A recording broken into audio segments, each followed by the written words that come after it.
Là, on se retrouve au musée de Gandhi. Tu peux t'en parler, chat? On aura préparé des galettes en espérant que, que ça leur plaise. Hello! Salut, salut! On se retrouve aujourd'hui, nouvelle vidéo. Hier, on n'a pas pris la caméra, mais au final, il ne s'est pas passé grand chose, si ce n'est les galettes qu'on a préparées là. On était censé aller se balader avec la famille qui nous héberge et au final, on nous a fait faux bon. Donc il est midi, un peu plus de midi, on part tout juste. Ah, il est 13h. On part tout juste là. Et on va aller visiter le musée de Gandhi. Et on va également aller travailler aussi, trouver un lieu pour travailler dans ce coin là-bas. Pour vous expliquer un peu, on a Delhi, c'est très grand.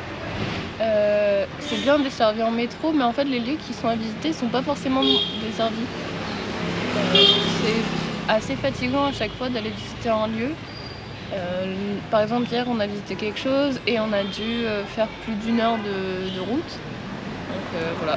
Et puis quand on descend, on est toujours très sollicité. Donc tout est très fatigant. Donc c'est vrai qu'on visite très lentement comparé à d'habitude.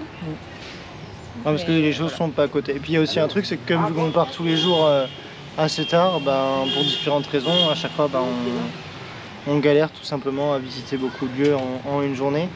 Et dernière chose, c'est que là où vivent nos hôtes, on est quand même assez éloigné des stations de métro, donc c'est aussi ça qui fait que c'est un peu plus difficile. Alors on pourrait prendre un tuk-tuk pour aller jusqu'au métro à chaque fois, mais c'est vrai que c'est plus simple des fois d'aller juste directement vers le lieu. En tuk-tuk parce que en fait, par exemple hier pour faire 1 heure de trajet, on a payé 2,50 €. C'est ça. Donc c'est plutôt raisonnable. Donc voilà, là on attend un tuk-tuk et puis voilà, on va espérer pouvoir rejoindre rapidement le musée.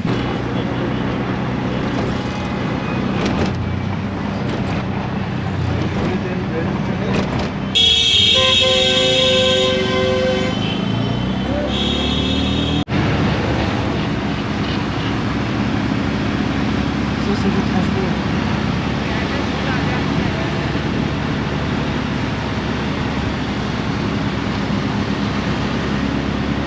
Avec les téléphones posés sur le bidon d'essence, sur le réservoir, incroyable. C'est beau ça, hein. Elle était quand même à la limite à tomber. Ouais. Un petit saut, oui, hop. Là on se retrouve au musée de Gandhi. C'était lui en 1915 et puis là du coup c'était lui en 1931. Gandhi, pour ceux qui ne connaissent pas, c'est une personne qui a vraiment lutté pour la paix, contre les discriminations et la violence. Et effectivement, en fait, il a fait ses études en Angleterre de droit. Et ensuite, il a beaucoup été en Afrique du Sud pour participer notamment à la lutte contre les discriminations, les violences. Et ensuite, il est revenu en Inde et il a commencé à lutter notamment pour pouvoir avoir des droits pour chaque personne, pour lutter contre effectivement la violence, et ça s'est plutôt bien terminé puisque à terme il a réussi effectivement à construire les bases de l'Inde moderne qu'on connaît aujourd'hui. Malheureusement il a été assassiné à Delhi par balle, et c'est resté comme quelqu'un de très très inspirant. Notamment il avait organisé des marches non violentes à travers tout le pays pendant plusieurs mois. Beaucoup de personnes l'ont suivi pour pouvoir effectivement lutter et participer avec lui à ces protestations. On peut la voir notamment ici. Une des marches effectivement qui avait été organisée. C'est quelqu'un qui a été très inspirant et qui a vraiment œuvré pour la paix. Vraiment lutter contre la violence. Ici c'est assez intéressant, c'est que dans une des explications, ils expliquent que la paix, c'est pas la même chose pour les différents pays. En Europe et aux États-Unis, la paix, c'est plutôt l'absence de guerre. En Afrique, c'est plutôt la liberté et la justice. Et pour les pays asiatiques, la paix, ça correspond à une absence structurelle de violence et d'injustice sociale. Donc c'est quand même assez différent effectivement de la traduction qu'on peut avoir nous de paix, hein, la définition qu'on donne. Et c'est pour ça que il n'y avait pas du tout les mêmes postures à l'échelle nationale et également internationale. Il a également eu comme mode de lutte pour pouvoir manifester des grèves de la faim. Il a fait des grèves de la faim là pendant 21 jours pour pouvoir effectivement contester contre des problèmes qu'il y avait tout autour, tout en Inde. C'est assez marquant puisqu'en fait ils se donnaient vraiment de leur corps pour ça. Il y a une photo qui est assez marquante, c'est donc ça en juillet 1914. Et c'est du coup les mêmes personnes, Gandhi et sa femme, toujours en 1914, à la fin effectivement de leur manifestation. Et on voit que sa femme a complètement perdu ses cheveux, que même lui, il s'est encore plus aminci qu'il ne l'était déjà. C'était un grand ami de Martin Luther King. Oh, je les avais pas vus. Les petits singes. Tiens maman, c'est cadeau. Hop. Bon, ce qui est assez impressionnant, c'est qu'au final, ce musée, alors juste derrière, pour la sensibilité de tout le monde, je le montre pas, mais ils mettent les habits de Gandhi quand il est décédé, et également la balle, une des balles qu'ils ont récupérées, qui est exposée. Il y a les urnes également, j'ai l'impression, et ils mettent également même le son de son cœur à l'hôpital de Calcutta. Donc bon, bah, là Chloé elle est partie se poser parce que ça a l'air un peu trop pour elle. Et moi je continue ma visite rapidement parce qu'il n'y a pas non plus c'est beaucoup de tableaux de Gandhi. Ce qui est rigolo par contre, c'est que il est représenté comme un saint, comme dans la religion chrétienne. C'est également pas là. Il est très beau ce tableau d'ailleurs, très très beau. Il s'appelle comment? Ok. Donc du coup, c'est un tableau fait avec le sang de l'artiste, Monsieur Badal. C'est assez choquant parce que d'abord, de l'autre côté, tu as deux dents de Gandhi, tu vois à quel point il a perdu du poids, à quel point il a perdu des dents à cause des grèves de la faim, etc. C'est son moyen de lutte est allait vraiment très très loin, et ce qui était très mis en valeur, c'était la force de son esprit, et de cette conviction. Et d'ailleurs, aujourd'hui, la majorité des billets qu'on a nous, bah, ils ont toute la tête de Gandhi dessus. Donc voilà, effectivement, c'est pas le plus joyeux du tout des musées. On est toujours au musée de Gandhi. On vient de trouver un petit chien qui fait sa sieste.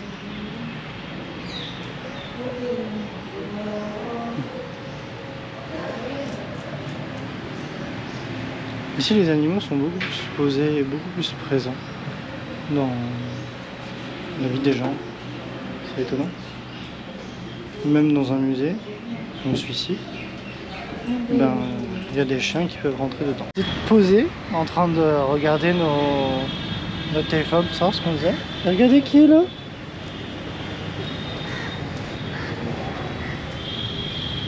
Un copain avec des grosses boules.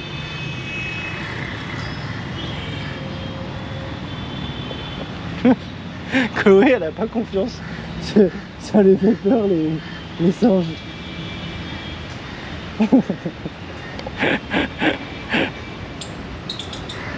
Ça, c'est marrant quand même. Bon, il est parti, le copain. Il est vraiment sorti de nulle part. Il est parti ou pas?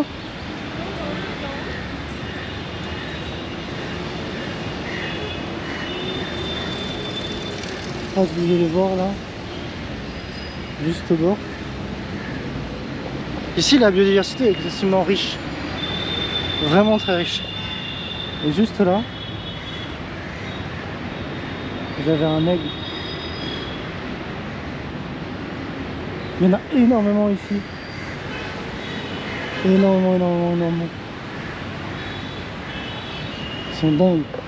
Et il est vraiment impressionnant, il est énorme. Et quand il est passé, tous les oiseaux se sont envolés. Vraiment tous. Je crois qu'il l'a vu.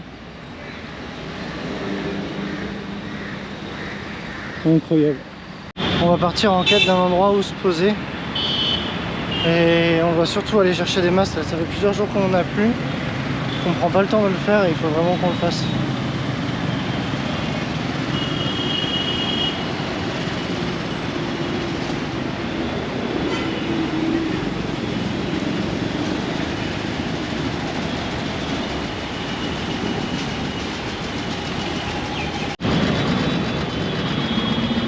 C'est très violent comme réalité, Delhi. On se confronte à une très forte pauvreté. Des trucs qu'on n'avait jamais vus, hein, vraiment. On n'aurait jamais imaginé que ça puisse être aussi dur, aussi fatigant et que ça puisse autant nous bousculer. Je commence à peine à m'y habituer. Moi, Chloé, je sais que par contre pour elle c'est vraiment trop dur, vraiment trop dur. Bon, Chloé, vite. Ils sont tous ici, ils sont sur les starting blocks, tous. Et là, il faut qu'on aille trouver le métro.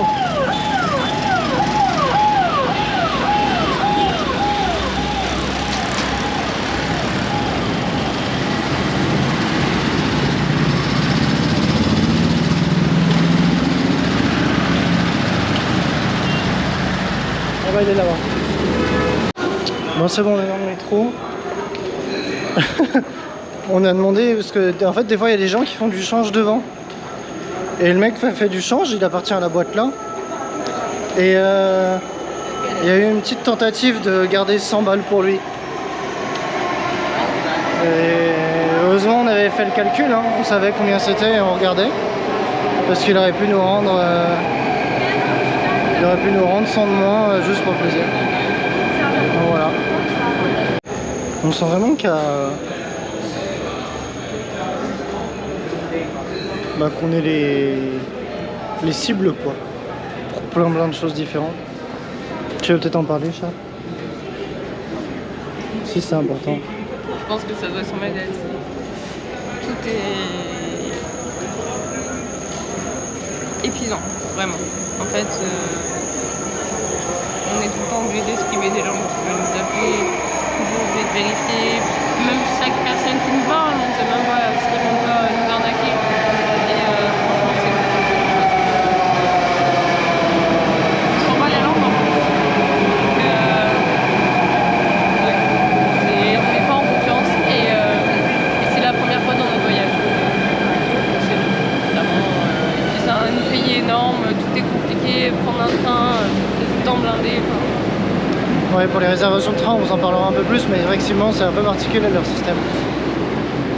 Donc c'est vrai que là, on est quand même encore vachement bousculé et c'est vachement fatigant, spécifiquement pour nous. Ça va être moins fatigant pour eux, mais pour nous, c'est vachement fatigant parce qu'on n'a pas l'habitude de ça et que, au-delà de ça, comme on ne parle pas trop la langue, bah pour beaucoup, on est cible première pour ça.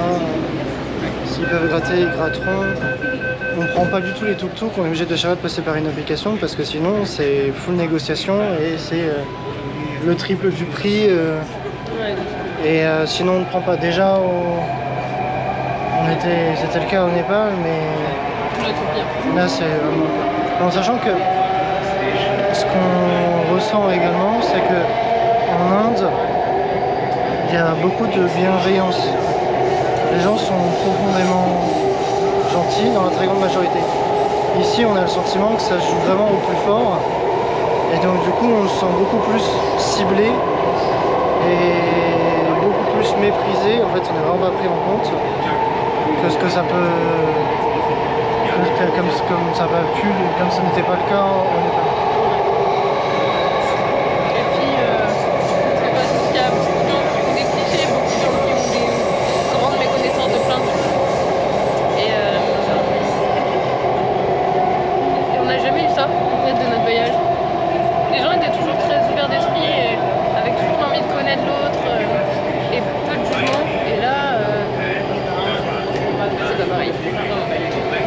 après ça se peut que c'est les gens qu'on ait rencontrés qui n'étaient pas les plus ouverts d'esprit, mais en tout cas c'est vrai qu'en tout cas on se retrouve sur une plus grande fermeture d'esprit qu'on a pu avoir avant.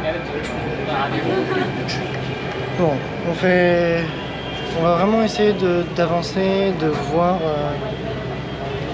ce que l'avenir nous réserve. On essaie de ne pas s'arrêter sur cette image-là, bien au contraire. Hein. Je pense que si on s'était arrêté que cette image-là, on serait peut-être reparti.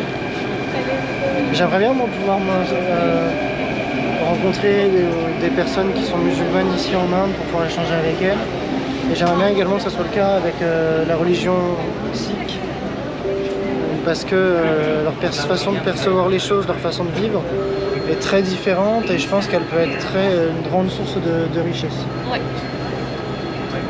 Bon, voilà. On continue notre aventure. C'est pour ça qu'en ce moment nos vidéos ne sont pas les plus joyeuses.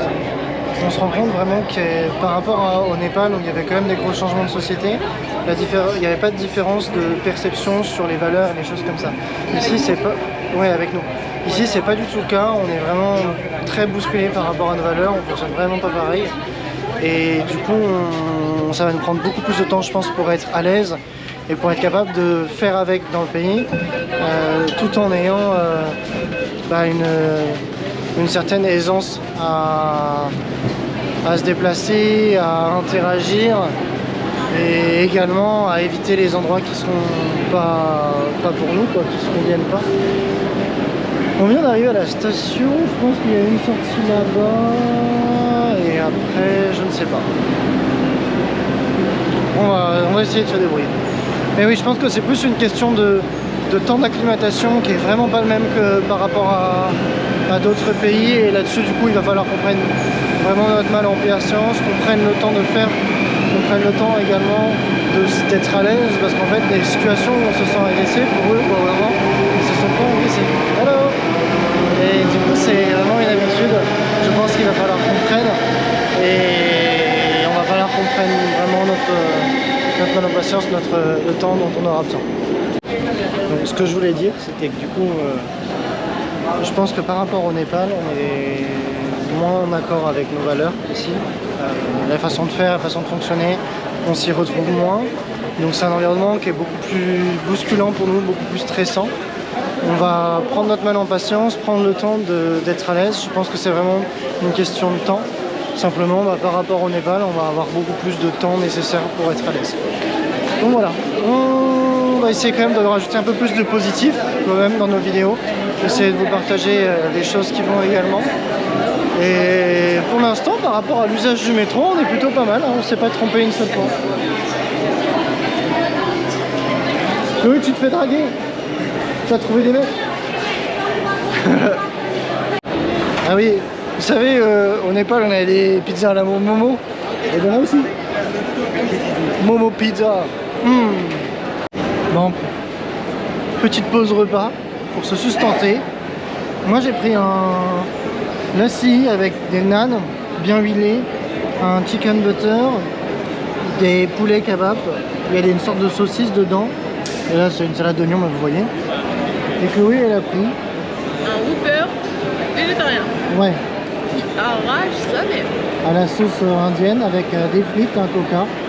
il n'y avait pas écrit sauce indienne.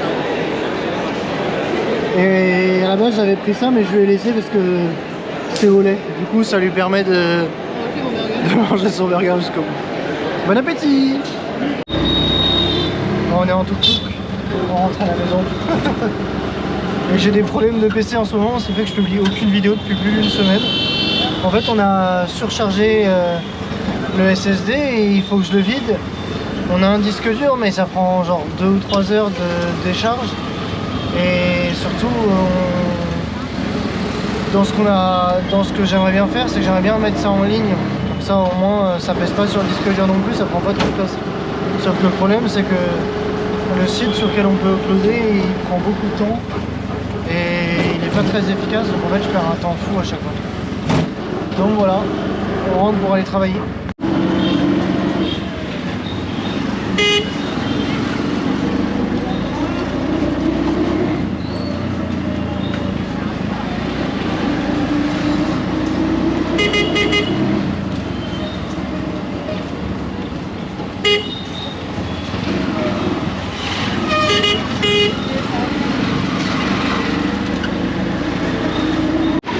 Bon, c'est bon. On a été déposé. On lui a laissé un pourboire comme à chaque fois. Lui, c'est notre copain le chien de chaque fois. Bah oui. Lui, il est cool. On sait s'habituer. Ouais, parce qu'au début, il était peureux de chez peureux. Hein. Bon, maintenant, il va falloir que je prenne le temps de vider le PC. Et puis que après, j'attaque le montage. Parce que là, là, il meurt. Il meurt.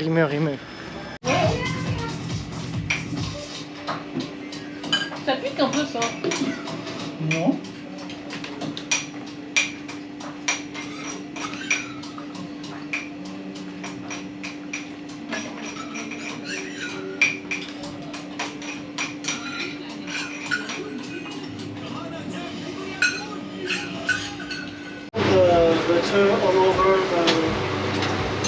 Léo, mais parle en français. Mais pardon. Est-ce que tu pourrais mettre du beurre partout sur la poêle? Parfait.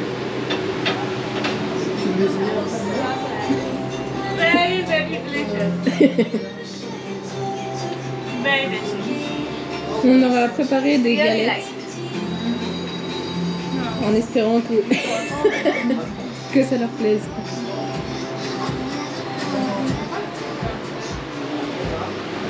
Tu verses sur un côté.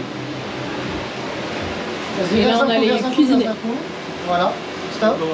Et là, il faut vite que tu prennes la poêle et en fait, tu la tournes comme ça. Pour qu'il y en ait un petit peu partout. Voilà. Et comme ça, là, t'as ta galette. Je pense que là, on en avait mis un petit peu trop parce que je pense qu'elle va être... Petit cours pour qu'ils apprennent à faire des galettes. Ça, elle va être un petit peu trop épaisse. Mais bon, c'est pas mal. Léo, est-ce que tu es fier de tes apprentis cuisiniers Ils sont très bons. Ils m'ont bien aidé. Déjà, on apprend espoir. Si, c'est bien, c'est bien.